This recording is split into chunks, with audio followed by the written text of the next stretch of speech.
your good health. Once upon a time, there lived a king. He was so powerful that whenever he sneezed, the people in his kingdom were bound to say, "To your good health." Everyone said it except the shepherd with the glaring eyes. The king got to know this and was very angry. He ordered the shepherd to be brought before him. The shepherd came before the king. Immediately, the king ordered, "Say at once, 'To my good health.'" "To my good health," replied the shepherd.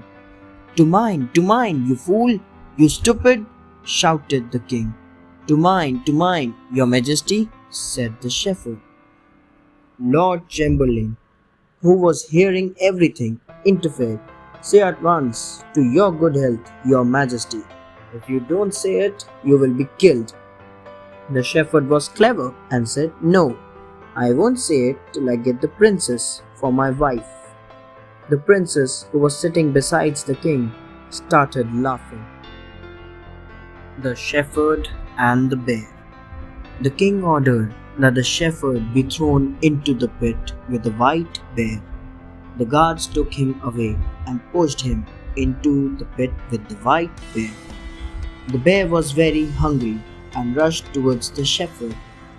But when it saw the shepherd's gleaming eyes, it was so frightened that it could eat itself.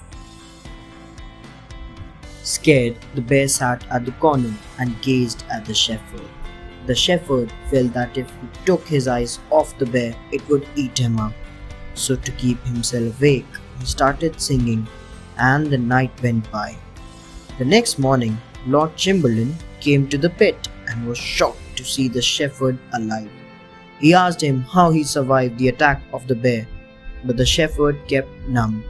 Lord Chamberlain led him to the king, who said, "Well, you have now understood what it is to be near death. So now will you say, 'To my good health'?"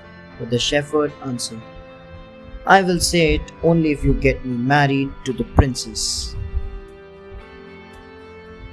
The bows. The king was furious. He ordered the guards to throw him into the den with the wild boars. The guards took him away and threw him into the den. Inside the den, the wild boars hurried at the shepherd to tear him to pieces. At once, the shepherd took out a little flute from the sleeve of his jacket and began playing a lively tune. The boars started dancing. In the morning, when Lord Chamberlain came, the tears were still running down the shepherd's cheeks from laughter. He was again taken before the king. The king was angrier this time and said, "Well, you have understood what it feels to be near to death. Now say, 'To my good health.'" But the shepherd again said, "I will only say it if I have the princess for my wife." The king's fury knew no bounds. His eyes got red in rage. He ordered that the shepherd be thrown down the deep walls of Sights. The wedding. The shepherd was dragged into the dungeons, but he tricked the guards and hid in a dark corner and started laughing. This time also, the shepherd came out alive.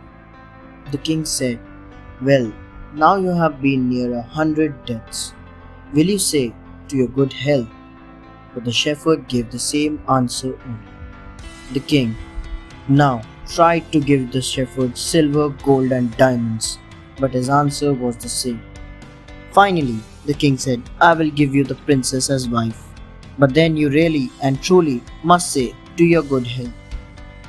The shepherd nodded his head. "Of course I'll say it."